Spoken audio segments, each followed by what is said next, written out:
The Bees of Knowledge by Barrington J. Bayley.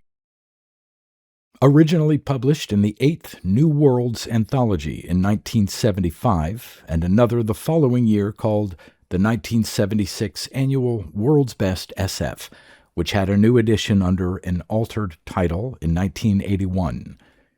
It appeared in one French-language magazine in 1978 and one collection of the author's stories called The Knights of the Limits in the same year. Read by Darrell T. Smith II for my channel Quasar Spectra. The Bees of Knowledge.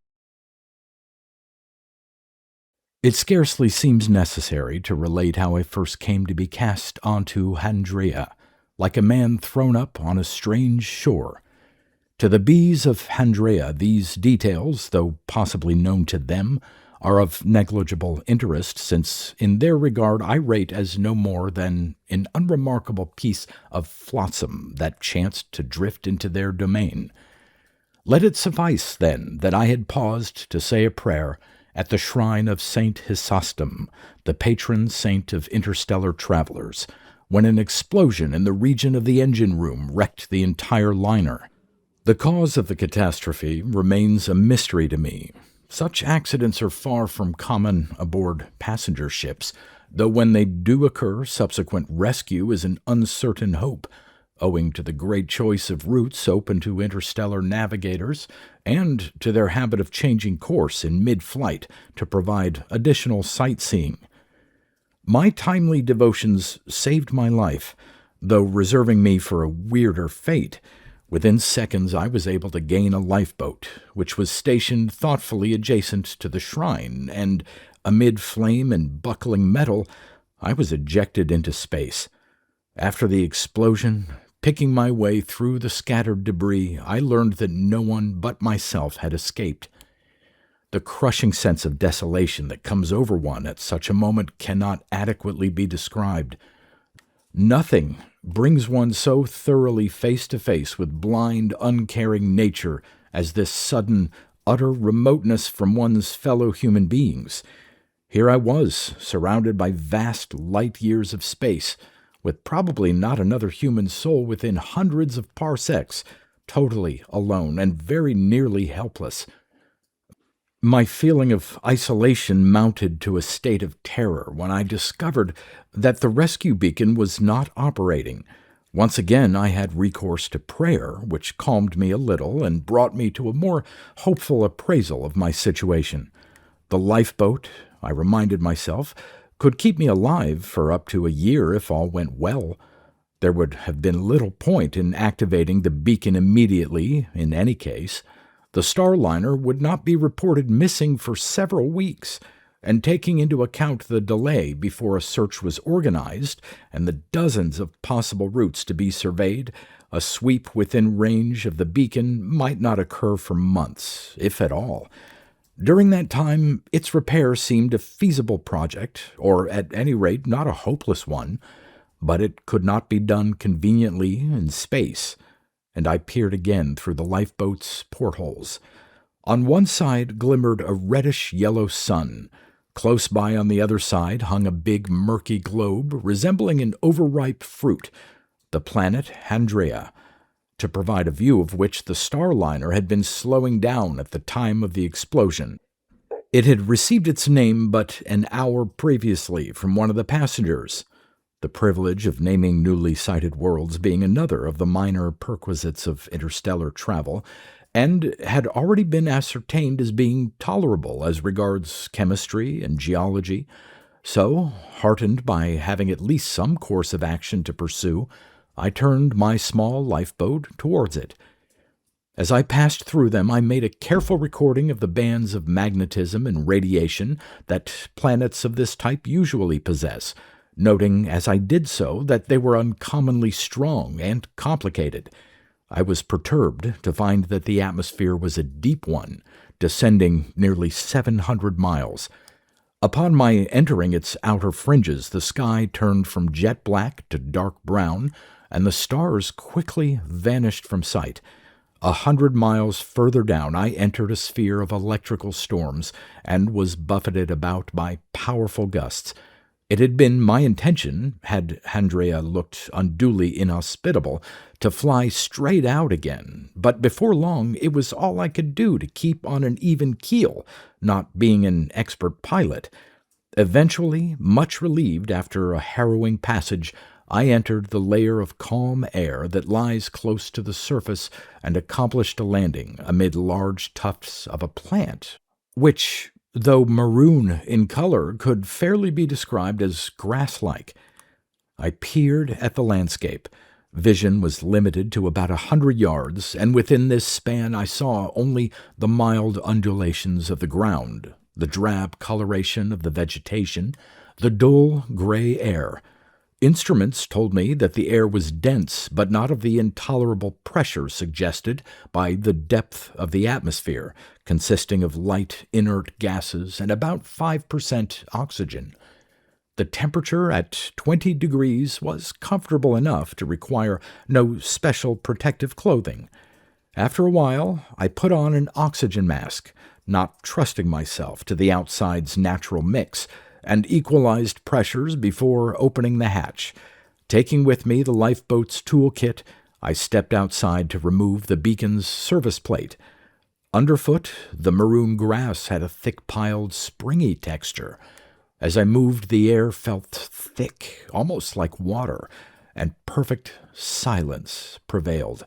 I tried to close my mind to the fact that I stood on an alien and unknown planet, and concentrated on the task in hand. I worked thus for perhaps 20 minutes before becoming aware of a low-pitched droning or burring sound, which, almost before I could react to it, swelled in volume until it made the air vibrate all about me. Like the parting of a curtain, the opaque atmosphere suddenly disgorged two huge flying shapes, and so I saw them for the first time. The bees of Andrea. Describing them offers no particular difficulties, since unlike many alien forms of life, they can be compared with a terrestrial species. They are, of course, vast if measured alongside our earthly bees, and the resemblance is in some respects a superficial one. The body, in two segments, is 3 or 4 times the size of a man, the abdomen being very large and round so as to make the creature closest in appearance, perhaps, to our bumblebee. As in the terrestrial bee, the fur is striped, but only slightly so. A relic, I would guess, from some previous evolutionary period the bees have passed through. The stripes being fuzzy fawn and soft gold, so that the bees seemed almost to shine in their monotonous environment. On Earth, this great mass could never take to the air at all, but the density of Andrea's atmosphere enables such a creature to be supported by 2 pairs of surprisingly small wings, which vibrate rapidly, giving off the pronounced drone I had first noticed. The bees move, moreover, with all the speed and agility of their earthly counterparts. Their arrival occasioned me some alarm, naturally, and I attempted to make a hasty retreat into the lifeboat, but I had time to take only a couple of steps before one of the huge creatures had darted to me and lifted me up with its frontward limbs, which ended in tangles of hooks and pincers. The desperation of my initial struggles may be imagined. From acquaintance with earthly insects, I had expected instantly to receive some dreadful sting, which would paralyze me or kill me outright, and I fought with all my might to free myself from the monster. In the struggle, my oxygen mask was torn loose and fell to the ground, so that, for the first time, with a cold shock, I drew Andrea's air into my lungs. All my efforts were to no avail. No sting was forthcoming, and the bee merely modified its powerful grip so as to leave me completely helpless, and I was borne off into the mists, leaving the lifeboat far behind. The 2 bees flew, as near as I could tell, in a straight line, keeping abreast of one another. The narrow patch of landscape in my view at any one time presented no change of aspect, but we traveled through the foggy, impenetrable air at what seemed to me a prodigious speed. Unhindered now by my oxygen mask, the world of Handrea met my senses with a new immediacy. The breath that coursed through my nostrils smelled damp, bearing hints of dank vegetable fragrance. Quite separate from this, I was aware of the much stronger smell of the bee that carried me, a sharp, oddly sweet smell that could not be ignored. Reminding myself of insect habits, I was fearful now of a much worse fate than being stung to death. My imagination worked apace. These bees would hardly have seized me for nothing, I told myself, and in all probability their intention was to use me as a body in which to lay eggs, so that the larvae could feed off my live flesh. In my despair, I even contemplated the sin of suicide, wondering how I might kill myself before the worst happened. When I remember these fears now, my present circumstances seem relatively good. On and on we droned, the increasing distance between myself and the lifeboat and the virtual impossibility of my ever returning to it, causing me no small agony of mind. At least an hour, and possibly several, passed in this fashion before the bee's destination came looming out of the fog. At first, I took the shape ahead to be an oddly formed mountain until its artificial nature became apparent. Then it emerged as an uneven, elongated dome whose limits passed entirely out of sight in the dimness. A stupendous beehive. I now know its height to attain several thousand feet, with nearly the same proportions at the base. As we came closer, a generalized humming could be heard emanating from the huge edifice.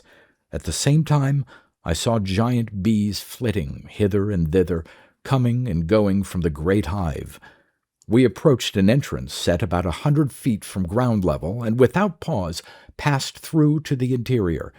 I observed a number of bees stationed just within the opening, some apparently standing guard, others vibrating their wings rapidly, presumably to ventilate the hive as bees do on Earth. Indeed, their work set up such a wind that the clothes were nearly torn from my back as my captors alighted on the floor of the vestibule. From this chamber several passages radiated. That, at least, was my first impression. As my captors set off down one of these, I realized that, in fact, the openings all connected up with one another. The internal structure of the hive was largely an open one, the space of any level being divided by the pillars which supported the next. I will not dwell on how fully I appreciated the horror of my apparent situation as I was dragged into this den. Bees swarmed everywhere, and their pungent, sweet smell was overpowering. To think that I, a human being bearing a spark of the divinity, was reduced to the role of some smaller insect for these beasts, as if I were a caterpillar or a grub, affected me almost as strongly as the thought of the physical horror which I had no doubt was to come. Deeper and deeper I was carried into the hive, descending and ascending I did not know how many levels. It was like a vast city, filled with the rustling, buzzing, and chittering of its inhabitants. Once my captors, they remained together, were accosted by a group of their fellows and performed a kind of waggling dance, at the same time emitting loud noises which sounded like the wailing of a whole team of buzz-saws. Finally, our journey came to an end. The two bees halted in a bowl-shaped depression some tens of feet across, and the hold on my aching body was at last released. I tumbled, rolled over, and steeled myself to take my first good look at the bee's head, the faceted eyes glinting with myriad colors, the rolled proboscis, the tufted cheeks, and the swollen cranium, all of which are now so familiar to me. Unable to bear the suspense any longer, I squeezed my eyes shut and tried not to exist. Now it would come, the deep-thrusting sting, mortal as any sword, or the cruel insertion of the ovipositor. The muscular limbs turned me over and over, bristly fur scratching my skin. When, after some time, nothing else transpired, I opened my eyes a little. The two bees were huddled over me, holding me almost in a double embrace and fondling me with their forelegs. Their wings trembled, their droning buzzsaw voices, with no articulation that I could discern, rose and fell in harmony. The movements of the forelegs became light and caressing, so that I wondered what kind of insect ritual I was being subjected to. Then, to my surprise, the manipulatory claws began clumsily to strip me of my clothing. Shortly I lay naked, while my garments were lifted one by one, inspected and tossed aside. The bee's attention returned to my naked body, probing it with a feather-like touch, examining orifices, holding me upside down or in whatever fashion was convenient, as though I were an inanimate object. I experienced a moment of supreme terror when a stiff digit entered my anus and slid up my rectum. The organ withdrew in a second or two, but I was left in little uncertainty of mind as to what had taken place. At length the bees seemed to have finished. One wandered off, while the other lifted me up and took to the air again. I observed that we were in a spacious vault, allowing the bees ample room for flight, but somewhat dimly lit, unlike much of the hive I had passed through. We swooped low to pass under a barrier, swam up a sort of gully, and emerged in yet another vault even larger, whose far side was not clearly visible, but which contained great indistinct piles. On one of these the bee unceremoniously dropped me, and I sprawled and slithered down a slope composed of loose objects like a rubbish heap. After the bee had flown away, my great concern was with the eggs I felt sure it had deposited in my rectum. I felt up with my finger as far as I could, but encountered nothing. I decided it was imperative to sweep out the passage straight away. After a great deal of frantic straining, I managed to pass an amount of fecal matter and examined it anxiously for sign of the eggs. There was none, and eventually I concluded with immense relief that the bee's intrusion had been exploratory, nothing more. Finding myself unexpectedly alive and unharmed, I was able to take a more leisurely interest in my surroundings. The first question to pique my curiosity was how the interior of the hive came to be lighted when it should have been in complete darkness. Some parts of it, in fact, were bathed in a fairly bright haze. Peering at the nearby wall of the vault, I saw that the material out of which the hive was constructed was itself fluorescent, thus explaining the mystery. I pondered a little further on the nature of this material. Being phosphorescent, it was very likely organic in origin, I reflected. Possibly the bees used their own excrement as a building material, as termites do on Earth. Perhaps this luminosity was an accidental byproduct and extraneous to the bees' needs, but if it formed part of their economy, then it was a wonderful example of the ingenuity of nature, which had evolved phosphorescent excrement for such a purpose. I pulled myself upright on the unsteady pile where I was precariously perched and took a closer survey of my immediate environs. I stood on a jumble of objects of various shapes and sizes, all indistinct in the gloom. Bending, I picked one up. The thing was made of a substance indistinguishable from food, and it was a carving of some kind of animal, perhaps another giant insect, with a peculiar flowering snout. I was not sure whether the representation was meant to be a naturalistic one, or whether it was fanciful. What was in no doubt was that it was the product of art. I dropped it and selected another object. This turned out to be something whose purpose I could not decipher. A black rod about 3 feet in length with a hemispherical bowl attached to one end. But again, I judged it to be artificial. In a state of fresh excitement, I extended my explorations. The heap proved to be varied in its composition. Most of it consisted of decayed vegetable matter, but buried in it, strewn on top of it, piled here and there, was a treasure house of alien artifacts too diverse to describe. Many of them were rotted, broken, and crushed, but others seemed intact and even new. What was the reason for this rubbish heap? Who had manufactured the artifacts? Not the bees. Somehow that did not strike me as a likely proposition, and the impression was confirmed when I found what I could only call, from its shape and size, a drinking cup. Bees would not use drinking cups. Somewhere on this planet, then, was an intelligent race. While I was mulling this over, there came a loud, droning noise, and another bee entered the vault, dropped an article on the heap, and departed. I scrambled towards this discarded object and discovered it to be a mysterious instrument consisting of hinged and interlocking boxes. I recalled the manner in which I had been snatched from the ground while attempting to repair my rescue beacon, and all seemed to become clear to me.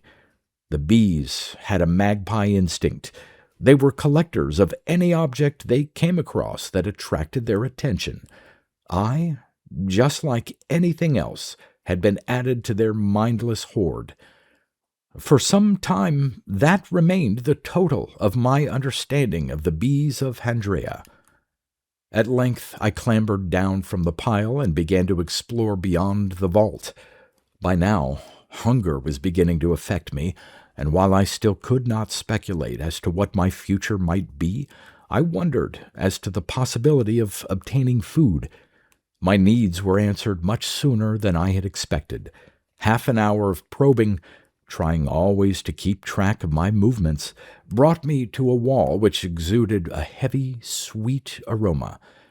This wall was made of a golden bread-like substance which crumbled and broke easily in the hand to yield chunks from which seeped a light yellow syrup. It had every appearance of being edible, and though afraid of poisoning myself, I sampled a morsel, recalling that though the protein structure of alien life may differ from our own, that protein is everywhere constructed out of the same small group of amino acids, into which the digestive system decomposes it. I was soon reassured. The bread was delicious, sweet without being nauseous, and of a texture like honey cake. As a food, it proved completely satisfying. I ate a quantity of it, reasoning as I did so that in all probability this was a corner of the bees' food store, or at any rate of one of a number of such stores. My meal was interrupted by a rustling sound. I was alarmed to see the approach of an insect-like creature, smaller than the bees, and indeed somewhat smaller than myself, but nevertheless of horrifying appearance. I was put in mind of a fly, not the common housefly, but something closer to a mosquito, with small folded wings and a spike-like proboscis. I ran for my life, but on rounding a corner of the passageway and hearing no sound of pursuit, I stopped and cautiously peeped back. The fly had inserted its proboscis into the honey bread and was presumably sucking out the liqueur. I decided to risk no further confrontation, but made my way back to the vault, where lay the junk heaps. There I discovered some pools of brackish water and further refreshed myself. Then I set about finding a weapon in case I should need to defend myself against such monsters, such as I had just witnessed, or for that matter against the bees, though I fervently hoped I should not be called upon to fight such prodigious creatures. After some searching, I found a long metal pole with a pointed end which would serve tolerably well as a spear. The vault seemed empty, lonely, silent, and echoing. From afar came the continual murmur of the business of the hive, like the ceaseless activity of a city, but it barely broke the silence. Already I had begun to think of the place as a refuge, and eventually I found a spot for myself where, wearied and strained by my experiences, I settled down to sleep. On waking, I drank more water and made the short trip to obtain more honey bread.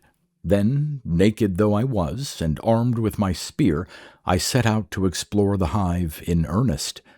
Thus began a fairly long period in which I acquainted myself with the life of the great bee city, though in what I now know to be a superficial way.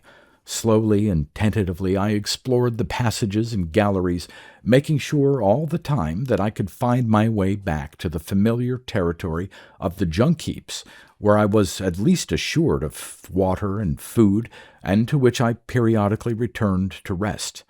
Always I made my way upwards, searching for the entrance by which I had been brought into the hive. The bees, who busied themselves everywhere, consistently ignored me. I discovered that the hive was host to numerous other parasites like myself, species of insects and giant worms who had made their home here and were apparently tolerated, if they were noticed at all. Usually, but not invariably, they were smaller than the bees, and either stole honey bread or stalked one another for food. Thus, for any but the bees themselves, who of course were never attacked, the hive was a jungle in which every ecological niche was filled. The dangers to myself were considerable, and I soon found that I had been lucky in my choice of weapons, for the spear enabled me to keep most predators at bay. Nevertheless, my early experiences were horrifying. On my first reconnoiter, I was attacked 3 times, twice by grub-like beasts with hideous scissor-type jaws, and once by something resembling a giant mite, whose habit it is to drop a net on passers-by from above. I could not free myself from this trap for some time, during which I was obliged to fight for my life, while still enmeshed, wielding the spear through the holes and finally killing my adversary.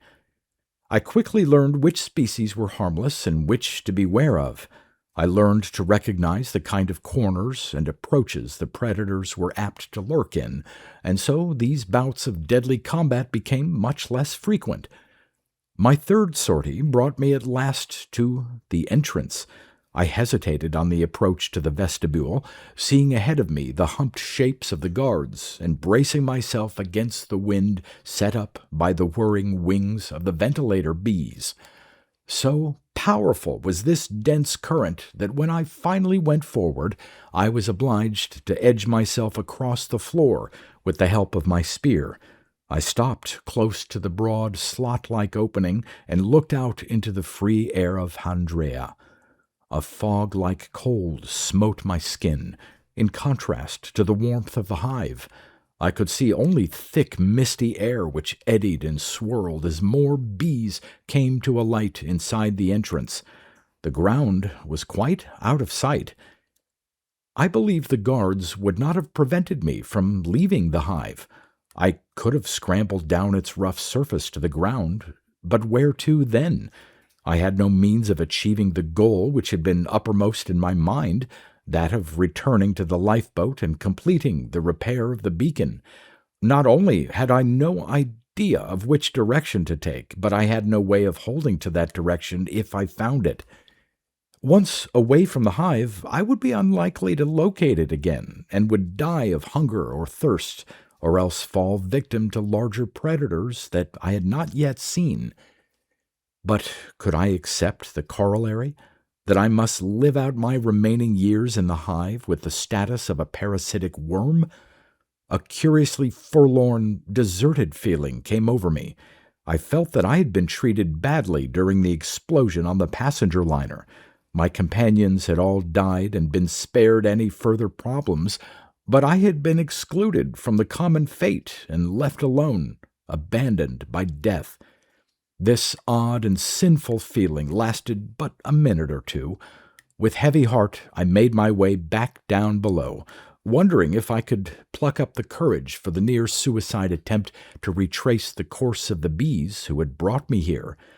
When I arrived at the junk heaps, an extraordinary sight met my eyes.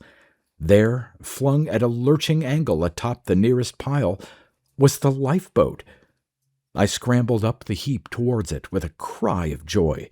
On reaching the small spacecraft, however, I was in for a crushing disappointment. It had been gutted. Everything had been stripped from it, inside and out, leaving only an empty shell. Strewn over a fairly wide area round about was all the equipment with which the lifeboat had been stocked. To my astonishment, every item had been torn to pieces. The bees seemed to exhibit a destructive animal curiosity over everything they touched. I found the beacon after searching for some minutes. Like everything else, it was completely wrecked, practically disintegrated, component by component. Any kind of repair was absolutely out of the question, and after staring at the remains for some while in a state of shock, I sat down and buried my face in my hands, sobbing to think what life was to mean to me from now on. For some time afterwards, wild schemes were apt to enter my head. It occurred to me that perhaps I was not necessarily doomed to remain indefinitely in the hive. Judging by the contents of the junk heaps, intelligence existed somewhere on the planet, and the bees visited the scene of that intelligence. I entertained the notion of clinging to a bee's back, possibly attaching myself there by means of a harness, and flying with it to where life might be more agreeable, even though I still would not be among my own kind.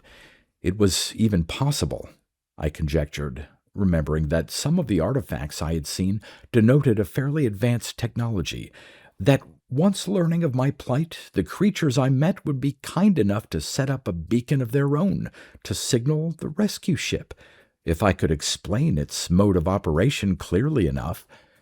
These plans served chiefly to ward off my despair, for common sense told me how unlikely they were to succeed. My faith also came under great strain at this time, but I'm glad to say I retained it, though with some difficulty at first, and prayer was, as ever, my solace. But as the days succeeded one another, my mood turned to one of apathy, although I tried to rouse myself to action and to remind myself that the time remaining before a search expedition arrived within signaling distance was not unlimited. Thinking that I should fashion a harness with which to carry out my project of riding on a bee, I began to sort through the junk heaps. The detritus of alien industry was fascinating to browse through. I presumed at first that the artifacts were all the product of the same civilization, but later I realized that I had no verification of this. Indeed, I could construe no picture of a single culture out of the objects I perused. Rather, they suggested a number of different, quite unconnected civilizations, or even species. I was also struck by the number of artifacts which were clearly not tools or ornaments, and whose use could not easily be discerned. At length I discovered some of the more curiously shaped of them to bear close-packed markings, and I surmised that these and others, including some I believed to be electronic in operation, were books or records of some kind, though I could not explain why they made up such a large percentage of the junk heaps. My desultory efforts to escape the hive were all brought to an end when an extraordinary event occurred. I had gone on another exploratory foray with the intention of making some rough assessment of bee anatomy, when the usual bumbling activity of the hive turned to a state of agitation. I heard sounds of rending and general destruction, and on investigating perceived that the numbers of the bees were engaged in tearing down parts of the hive. The reason for this soon became apparent. They were clearing a passage for a huge object, too large to enter the hive by any of its entrances or to negotiate its interior spaces. The object proved to be a ship, clearly built to ride on water. Of a wood-like material, it had a sweeping profile at least 150 feet long, with an elegant pattern of raised decks at intervals, stepped slightly higher forward and aft. In its general lines, the closest resemblance would be, I suppose, to a Greek galley, a resemblance heightened by the carving which adorned the fore and aft railings and the protruding wales which swept from stem to stern. The brute force by which the bees moved this ship was a sight to behold. They must have flown it here an unknown distance by the concerted power of their wings alone, a feat which even in Handrea's thickened atmosphere was astonishing. and now they nudged, heaved, and strained at it in their hundreds, wings buzzing in a deafening clamor, for it appeared to be their wings they mostly used to gain traction. The ship lurched forward foot by foot, grinding and crushing everything in its path, shouldering aside masses of building material where the cleared pathway was not wide enough, and causing yet more to come crashing down behind it. Where it had passed, bees set to work immediately to repair the damage, a task which I knew they could accomplish with unbelievable rapidity. Steadily the ship was being edged into the heart of the hive. I crept forward, dodged past bee bodies, and found myself able to clamber up the side of the vessel. Briefly, I managed to stand on the deck, which, as I was interested to see, was inlaid with silvery designs. I could see no sign of any crew. A moment later I heard an impatient buzz behind me, and a bristly limb knocked me over the side. I fell to the ground, winded and badly bruised. Slowly the ship jerked from view amid clouds of dust and a rain of rubble, swaying cumbersomely.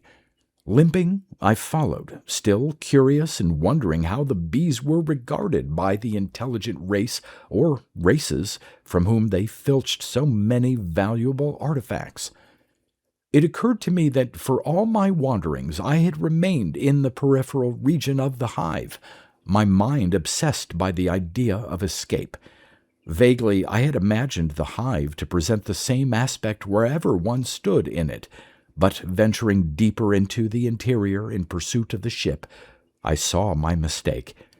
The light strengthened to become a golden ambience in which the golden fur of the bees shone. The architecture of the hive also changed. The monotonous tiered floors gave way to a more complex structure in which there were spiral ramps, great halls, and linked chambers of various shapes, sometimes comprising whole banks of huge polyhedra of perfect geometrical regularity, so that the hive came to resemble more and more the golden palace beloved of the more sentimental naturalists when writing of earthly bees, and the sharp sweet odor of these bees, to which I thought I had become accustomed, became so strong that I was almost stifled. All these wonders, like everything else about the bees, I understood up to this moment to be the product of instinct. I had almost caught up with the lurching ship when I saw something which gave me pause for thought. A number of artifacts had apparently fallen from the ship in the course of its progress and lay about in the rubble.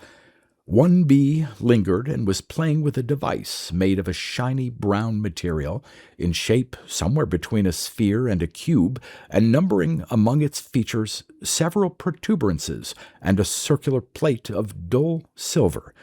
The bee touched a protuberance with a foreleg, and the plate came abruptly to life. I edged closer to spy on what was taking place. The plate showed a full-color motion picture that at first was of no recognizable object or scene. After some moments I realized that it was displaying a series of geometrical figures arranged in a logical series. A mathematics lesson. To my bemusement, the huge insect's gaze seemed intent on the picture plate. Shortly it again touched the protuberance, which was a control of the sliding sort, and the picture changed to a text in some kind of writing or ideograms, illustrated by enigmatic symbols. Again, the bee followed the lesson with every appearance of understanding it, but even when this was succeeded by the bees manipulating various knobs in seemingly skillful fashion, eliciting information at will, I still could not grasp what the evidence of my eyes suggested. The bee turned to another pastime. It turned the device over and in a few moments had removed the outer casing. A mass of close-packed parts was revealed, which the bee took to pieces with surprisingly delicate pincers. I thought I was seeing the usual destructiveness I already had cause to complain of on the part of these insects, but was astonished by what followed. With the machine in fragments, the bee suddenly set to work to put it all together again. In a minute or two it was again functioning perfectly. Along came a second bee. A buzzsaw exchange took place between them. Wings trembled. The first bee again stripped down the machine. Together they played with the components, assembling and disassembling them several times over, their droning voices rising and falling, until finally they tired of the game and the pieces were flung carelessly to the ground. There could be no doubt of it. The bees were intelligent, and they understood technology. Saint Chrysostom, I thought, you have answered my prayers. How foolish I had been to give practically no thought to this possibility. How ridiculous to plan journeys across Handrea when the answer lay right here under my nose. But why had the bees behaved towards me like brute beasts? I recalled that I had been outside the lifeboat when they arrived. Possibly I had been taken for a denizen of their own planet. They had mistaken my nature, just as I had mistaken theirs. But it was imperative that I enlighten them without delay. I dashed forward, right under the gaze of those huge mosaic eyes, and began scratching diagrams in the dust with my spear. A circle, a triangle, a square, a pentagon. Surely a sentient creature familiar with mathematics, as my recent observations showed the bee to be, would recognize these as signs of intelligence on my part. The bee did not seem to notice and made to move off, but I skipped forward again, placing myself impetuously in its path, and again began my eager scribbling. I made 3 dots, then another 3, followed by 6 dots, a clear demonstration that I could count. For good measure I scribbled out the diagram that accompanies Pythagoras's theorem, even though it is perhaps too elaborate for a first contact between species. The bee seemed nonplussed for a moment, but then it brushed me aside and passed on, followed by its companion. My frantic efforts as I sought to make contact with the bees during the next hour or two approached the level of hysteria. All was to no avail. I remained a non-entity as far as they were concerned. I spoke to them, gesticulated, drew, showed them my spear, and play-acted its use, but was simply ignored. From their conduct, which to all appearances exemplified insect mindlessness, it was hard to believe that they really possessed intelligence. At last, disheartened and perplexed, I returned to my quiet refuge in the vault of the junk heaps. I was not completely alone there. The fly, the mosquito-like creature I had first encountered at the honey-bread bank, was pottering about among the rubbish. I often met this creature on my trips to the honey-bread, and occasionally it ventured into the vault and roamed aimlessly among the heaps of artifacts. Never having received any threat from it, I had come to accept its presence. Sighing and despairing, I fell at length into a light sleep, and as I slept, I dreamed. We came between a defile in the hills, and ahead of us, with mist rising and falling about it like steam, lay the hive. Bees came hither and thither in ceaseless streams. Otwun, my Handriatic companion, a member of one of the mammalian species of the planet, laid a hand on my shoulder. "There it is," he said, "the hive of the bees of knowledge, where is made the honey of experience." I glanced into his opal eyes. From the cast of his face, I knew he was feeling a certain kind of emotion.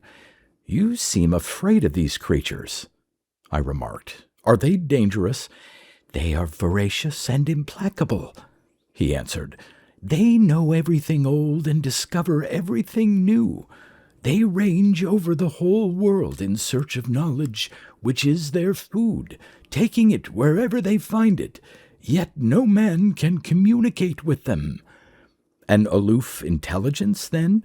No pacts or alliances are made with the bees? No wars or quarrels? "Such is out of the question. The bees are not beings such as the warm-blooded races. They belong in the class of creeping, crawling, and flying things. Come, we must pass by the hive if we are to be about our business. We went forward, the fine rain laying a mantle about our shoulders and casting the hive in a lush setting. We skirted the hive to the east, but suddenly a huge bee loomed out of the mist and hovered before us, giving off a loud buzzing sound that wavered up and down the scale. Although Otwun had told me it was impossible to communicate with the bees, the buzzing penetrated my brain like bright light through glass, and seemed somehow to bypass the speech center to impact information directly to my consciousness. A terrifying flood of knowledge of the most dazzling and intellectual kind overwhelmed me and caused me almost to faint. I awoke with the dream vivid in my mind. It was the kind of dream that leaves behind it a mingling of hopeful emotions, seeming to convey a message more real than waking reality itself. I strove to recover the tacit details of the dream. What, for instance, was the important business on which I and Otwun were engaged? But these were gone, as they often are in dreams, and I was left with only the central theme, the nature of the bees of Handrea. Of this I had received a direct and compelling impression, much more comprehensive than was implied by Otwun's few remarks. Every sentient creature's intelligence is modified by its ancestral nature. Bees are honey-gatherers. Hence, when intellectual curiosity developed in the bees of Handrea, it took just this form. The bees liked to forage into their world, seeking to satisfy their avid thirst for knowledge, and to bring back their findings into the hive. The physical objects they brought back were of cursory interest only. Their main diet was of intellectual ideas and observations, which they were adept at stealing from surrounding civilizations. This interpretation of the bees made such an impression on me that, irrationally perhaps, I accepted it as literally true. I believed I had been vouchsafed a minor vision by Saint Chrysostom to help me. Then I recalled a passage by the philosopher Nietzsche, who lived some centuries ago. Although a heathen in his outlook, Nietzsche had many insights. Here he depicted man's mind as a beehive. We are honey-gatherers, bringing in little loads of knowledge and ideas, exactly like the bees of Handrea. Nietzsche was also the inventor of the doctrine of eternal recurrence, which posits that since the universe is infinite and eternal, everything in it, including the earth and all its inhabitants, must somewhere, sometime, be repeated. If one follows this argument further, then it means that every product of man's imagination must somewhere be a reality. And here was Nietzsche's mental beehive, not as the analogy he had conceived, but as a literal reality. What a strange confirmation of Nietzsche's beliefs! There was a slurping sound. The fly was sucking up water from one of the tepid pools. Elsewhere on Handrea, the dream had reminded me, were other races, less alien than the bees and more amenable to contact. Should I perhaps stock up with honey bread and strike out on foot in the hope of finding them? But no. The message of the dream clearly indicated that it was with the bees that my salvation lay. It would be wrong to reject St. Chrysostom's advice. Accordingly, I turned my mind again to the problem of making my nature and my requirements known. To advertise myself as a calculating, tool-making creature seemed to be the best approach. I conceived a plan, and rummaging through the junk and scrap, I gathered together the material I needed and set to work. In an hour or two, I had made my arithmetical demonstrator. It consisted of a circular board around whose circumference I had marked, with a soft chalk-like substance I found, the numbers 1 to 25 in dot notation, so that any sighted, intelligent creature anywhere in creation could have recognized them. Pinned to the center of the board were 2 pointers, each of a different shape, so that the whole affair looked much like a clock. The demonstrator was simple to operate. With the first hand, I would point to two numbers successively, and then point to their sum with the second hand. Once I had caught the attention of the bees in this way, I would write the addition sign on the board, then write the multiplication sign, and perform a few simple multiplications. In the same manner, I would also be able to demonstrate subtraction and division and leave the bees in no doubt as to my rationality. Sitting halfway up the junk heap, I practiced with the completed board for a short while. Suddenly, the sound of dislodged rubbish close behind me made me jump. Turning, I saw that the fly had descended furtively on me from the top of the heap, and its head was craned forward in what I took to be a menacing manner. In my alarm, I half-rolled, half-scrambled down the heap, forgetting all about the demonstration board and trying to think where I had left my spear. The fly made no attempt to follow me, however. When I next saw it, about 10 minutes later, it had climbed down the far side of the heap and was squatting on the ground as if preoccupied. To my exasperation, I saw that it was in possession of my arithmetical demonstrator.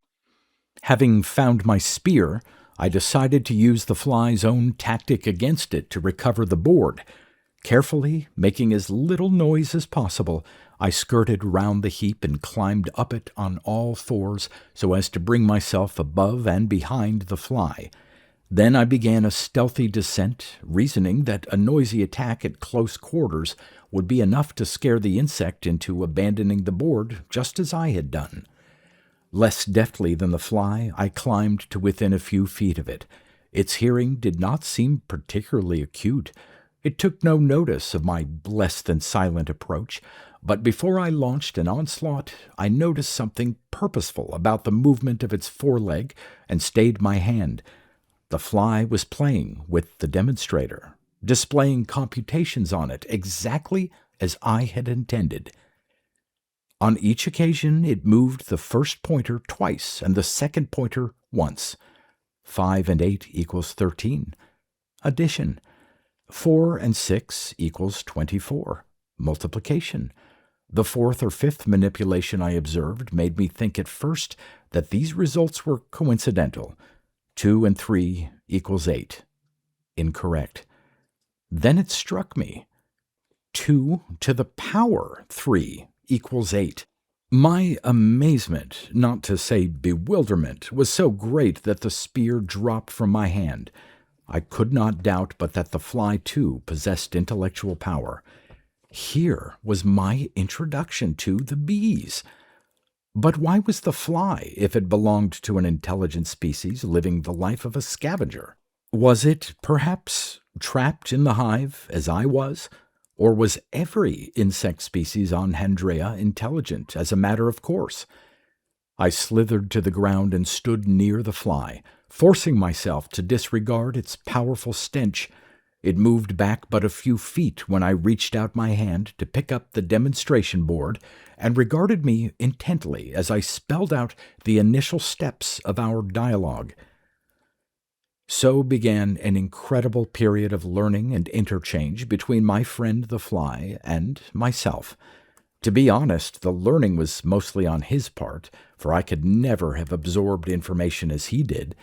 The fly's memory was as rapid and unfaltering as a computer's. Everything I showed him he knew instantly. First I introduced him to the Arabic decimal notation, and then, though he seemed content to rush into an orgy of abstruse calculations, I induced him to learn alphabetical writing. He mastered words and concepts with machine-like ease, and in the space of a few weeks we were able to converse on almost any subject, using an alphabetical version I made of the demonstration board. My new friend's curiosity was prodigious. He asked me where I came from and what was the size and distance of my home planet. He then asked how the spaceship that had brought me here had been propelled, and I explained it to him as best as I was able. I also managed to elicit from him one or two scraps of information about Handrea, though his answers were vague. The fly's chief obsession, however, lay in the mathematics of numbers. In this he was a wizard, possessing the type of brain that the human race produces perhaps once in a couple of centuries. I was never able to understand a fraction of what the fly knew about numbers. It would have taken a Fermat or Poincaré to keep up with him. There was much wonderment in the thought of what strange vessels God chooses to imbue with his divine spark. I had little enthusiasm, however, for exploring the more recondite properties of Fibonacci numbers, prime numbers, and the like, and as soon as was practicable I broached the subject that was the aim of the entire operation as far as I was concerned. Would the fly help me to establish relations with the bees so that I might persuade them to construct a rescue beacon for me? While I posed this question on the alphabet board, the fly was hunched over the much-improved number board.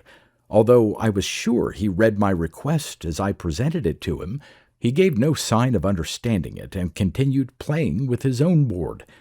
Annoyed, I snatched the number board away from him and repeated my demand. The fly squatted there, unmoving. As I was coming near the end of my letter pointing, he casually shuffled to the number board again and continued his rapid calculations, which I believed concerned number curios of a high order, but which I was in no position to follow without textual explanations. I asked, "Why will you not answer me?" and was ignored. I made increasingly desperate attempts at a closer accord and similarly was rebuffed, while the fly continued his mathematical orgy in what looked increasingly like a frantic ecstasy. It suddenly occurred to me that up until my request for help, none of our exchanges had been in the nature of true conversation, but had consisted purely of an exchange of dry knowledge. Otherwise, the fly was behaving like someone who had not quite realized I existed. Indeed, except for his obvious intelligence, he behaved like an idiot or a witless animal. My failure to create a true relationship with the fly was extremely disappointing. It taught me yet again how different was the intelligence of the Handriatic insects from my own. I concluded, after taking to the board for further attempts at a more personal contact, that I had been mistaken in thinking that the fly was speaking to me when using the boards. Except for his initial enquiries into my origins, he had been talking to himself, using the boards as a new toy or tool of thought. So depressing was this reversal of my hopes that I felt unutterably weary. I reflected that I had wasted several weeks on what had proved to be a blind alley, and that if the fly had rejected me as a fellow sentient being, then so probably would the bees. I dragged myself away from the busy insect and flung myself down to sleep. Otwoon caught my arm and dragged me past the hovering bee, whereupon normal perception returned to me. The bee flew away and left us standing in the rain-sodden grass. What happened?" I asked dully. "By accident you touched the mind of the bee with your mind. It happens sometimes. Come, we must make haste if we are to arrive in time to take part in the assault against Totkun. Our Cassine allies will not wait indefinitely." I looked down at the arm he held. Unlike his arm, which was pale green, mine was a dark brown. Understanding for the first time that I also was a Handriatic, I looked down at the whole of myself. My race was different from Otwoon's. I was smaller, squat, like a goblin beside his lankness. "Come." He noticed me gazing at the hive. "Men have sometimes entered the hive to taste the bees' honey," he said. "None have come out again, to my knowledge." "It would be a great adventure." "Only for a fool who no longer wishes to live." "Perhaps.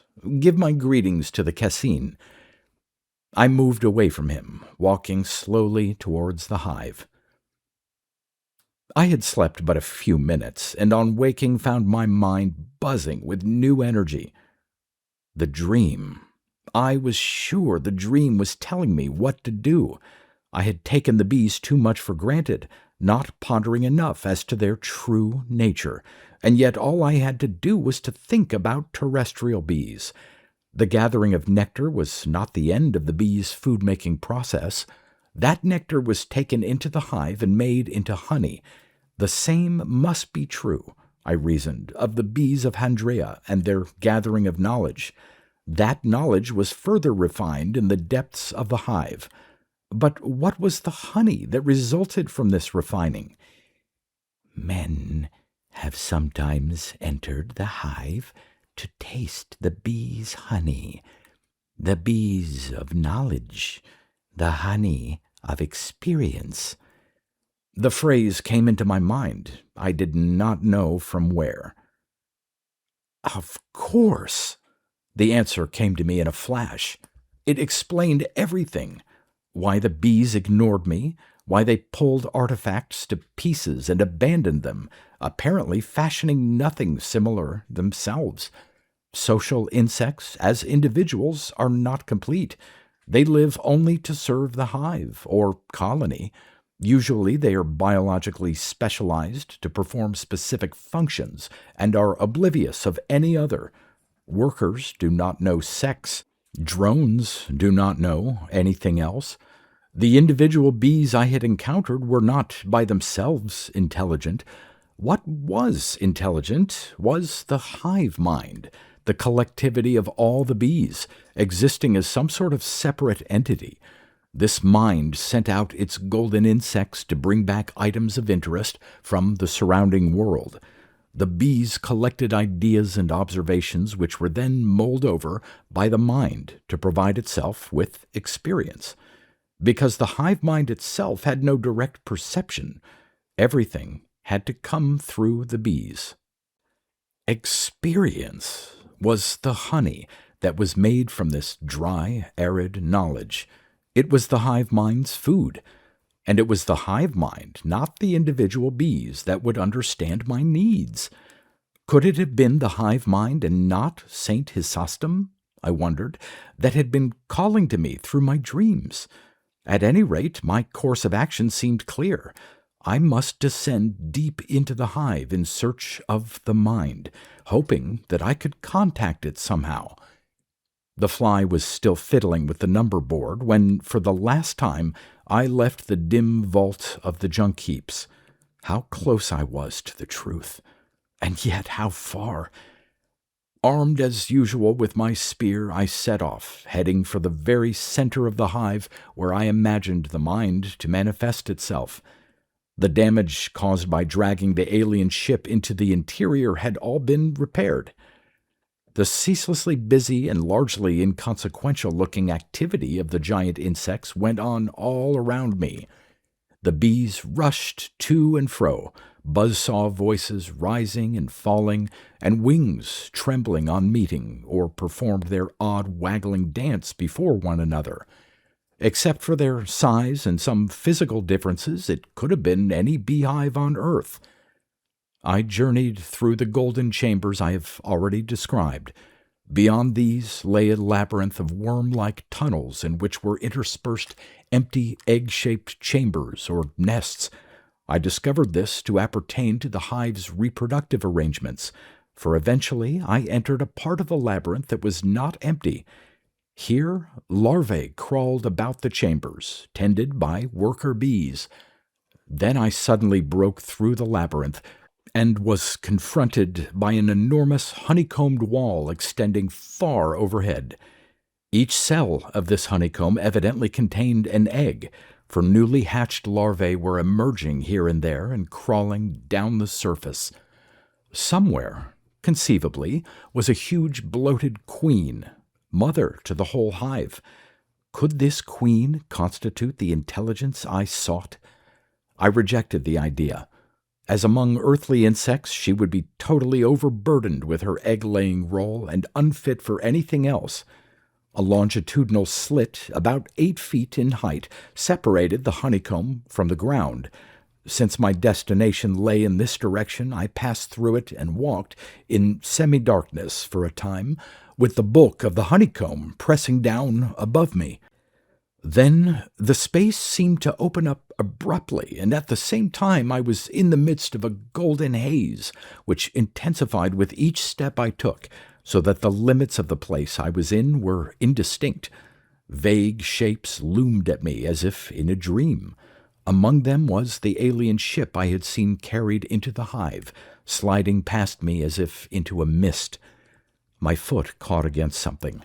The floor was littered with objects of all kinds, so as to resemble the floor of the vault of the junk heaps, except that here they were bathed in the golden ambience covered everything.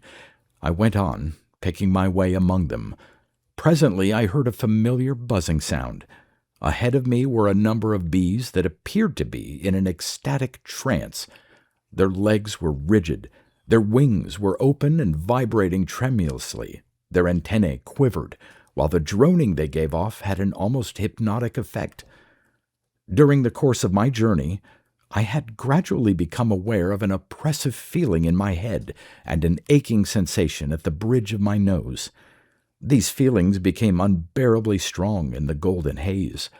I looked at the gathered bees and understood that this was the place where their honey was processed, or perhaps where it was stored. With that thought, the aching in my head became like a migraine, and then suddenly vanished. Something pushed its way into my brain. I tasted the bees' honey. I experienced as the bees experience. The dream had been a precursor, but it could not have prepared me for such total immersion. What is experience?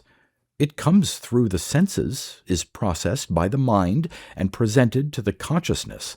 The bee's honey bypasses all these, except perhaps the last.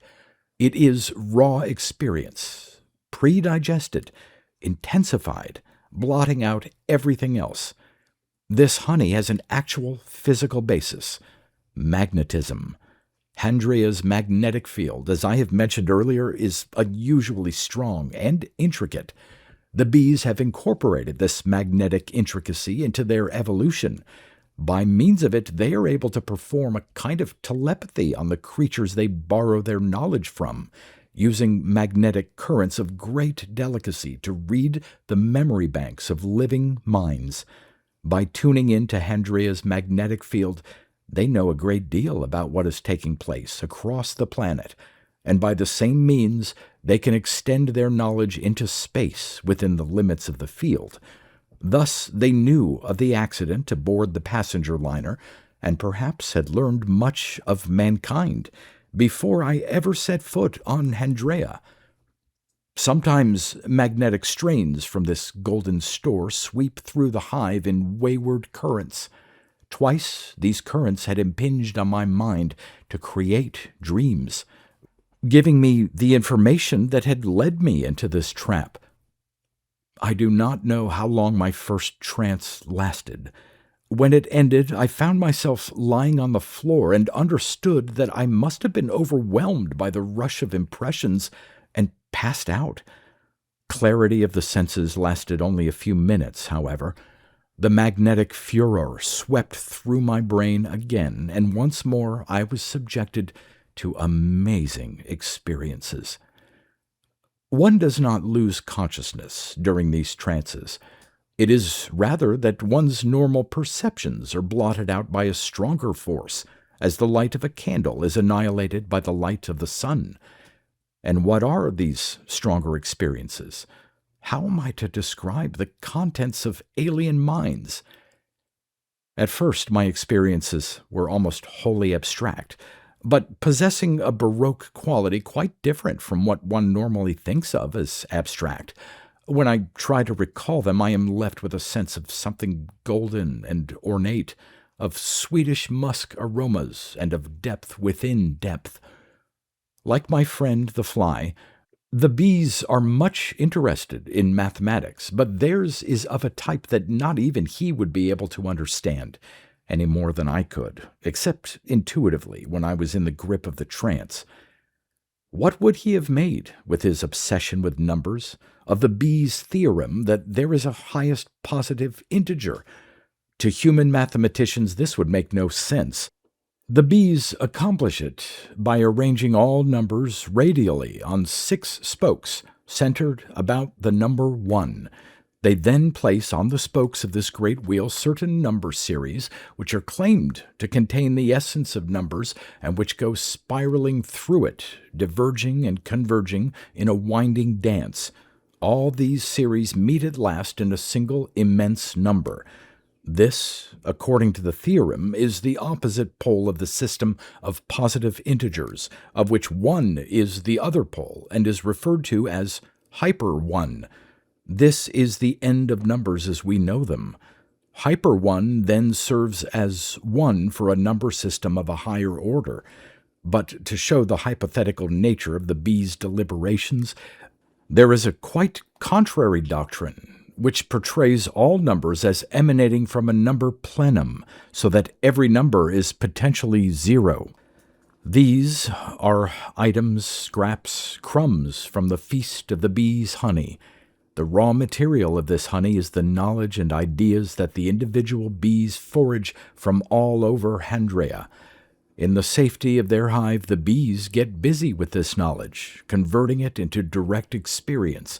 With the tirelessness of all insects, they use it to create innumerable hypothetical worlds, testing them, as it were, with their prodigious intellects to see how they serve as vehicles for experience. I have lived in these worlds. When I am in them, they are as real as my own. I have tasted intellectual abstractions of such a rarefied nature that it is useless for me to try to think about them. But as my brain began to accommodate itself to the honey, my experiences became more concrete. Instead of finding myself in a realm of vast theoretical calculation, I would find myself sailing the seas of Handrea in a big ship, walking cities that lay somewhere on the other side of the globe, or participating in historical events, many of which had taken place thousands of years previously. Yet even here the bees' intellectual preoccupations asserted themselves. Nearly always the adventures I met ended in the studies of philosophers and mathematicians, where lengthy debate took place, sometimes followed by translation into a world of pure ideas. There was a third stage. My experiences began to include material that could only have come from within my own brain. I was back in my home city, on my home planet. I was with my friends and loved ones. I relived events from the past. None of this was actually as it happened, but restructured and mixed together as happens in dreams, and always with mingled emotions of joy, regret, and nostalgia. Among it all, I also lived fantastic scenes from fiction. Even comic strip caricatures came to life, as if the bees did not know the difference between them and reality. My home world came, perhaps, to be my own private corner of the honey store, though it is certainly only a minor item in the bees' vast hoard. Yet what a sense of desolation I always feel on coming out of it, in the periods when, for some reason, the magnetic currents no longer inflame my brain, and I realize it is only hallucination. I then find myself in this arid, lonely place, with bees buzzing and trembling all around me, and as I crawl from the chamber for nearby food and water, I know that I shall never, in reality, see home again. For the time is long, long past when a rescue beacon could do anything to help me. Not that there was ever, in fact, any chance of constructing one, because the bees are not intelligent. Incredibly, but truly, they are not intelligent. They have intellect merely, pure intellect, but not true intelligence, for this requires the exertion of both intellect and the feelings, and, most important, of the soul. The bees have no feelings, any more than any other insect has, and of this I am convinced. God has not endowed them with souls. They are merely insects. Their intellectual powers, their avid thirst for knowledge, are but instincts with them. no different from the instinct that prompts the ants, bees, and termites of Earth to feats of engineering, and which has also misled men into thinking those to be intelligent. No rational mind able to respond to and communicate with other rational minds lies behind their voracious appetite.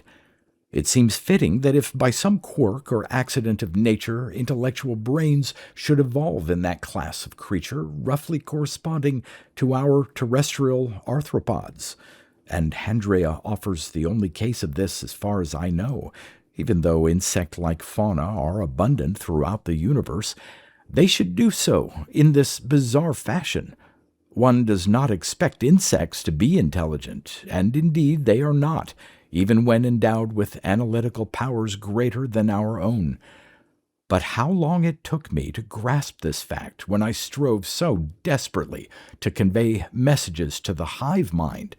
For there is a hive mind, but it has no qualities or intelligence that an individual bee does not have. It is simply an insect collectivized, a single bee writ large, and would not be worth mentioning were it not for one curious power it has, or that I think it has. It seems able, by some means I cannot explain, to congeal objects out of thought. Perhaps these objects are forms imprinted on matter by magnetism. At any rate, several times I have found in the chamber small artifacts which earlier I had encountered in visions, and which I do not think could have been obtained on Handrea. Once, for instance, I found a copy of a newspaper including in its pages the adventures of the amazing human spider, and recently I discovered a small bound book in which was written all the events I have outlined in this account. I no longer know whether I have copied my story from this book, or whether the book was copied by the bees from my mind. What does it matter? I do not know for certain if the book, or indeed any of the other objects I have found in the chamber, really existed. The fact is that for all the abstract knowledge available to me, my grip on concrete reality has steadily deteriorated. I can no longer say with certainty which of the experiences given me by the honey really happened in my former life, and which are alterations, interpolations, or fantasies. For instance, was I really a companion of the amazing human spider, a crime fighter who leaps from skyscraper to skyscraper by means of his gravity-defying web? I have been here for many years. My hair and beard are long and shaggy now that I no longer trim them. Often, at the beginning, I tried to break away from this addiction to the bees' honey, but without it, the reality of my position is simply too unbearable. Once I even dragged myself halfway back to the vaults of the junk heaps, but I knew all the time that I would be forced to return. So great is the pull of those waking dreams. And so here I remain and must remain, more a parasite upon these monsters than I ever had imagined I could be. For monsters they are, monsters in the satanic sense. How else can one describe creatures of such prodigious knowledge and such negligible understanding?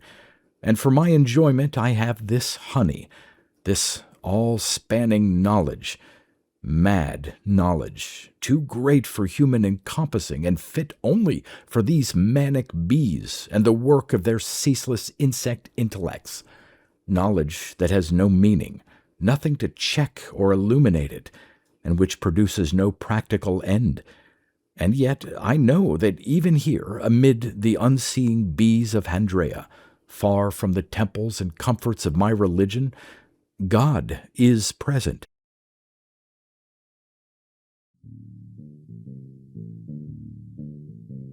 You've been listening to pre-1990s speculative fiction readings with a highlight on science fiction by Darrell T. Smith II. Please consider clicking the donation link in the description box. Thank you so much for your time and your imagination.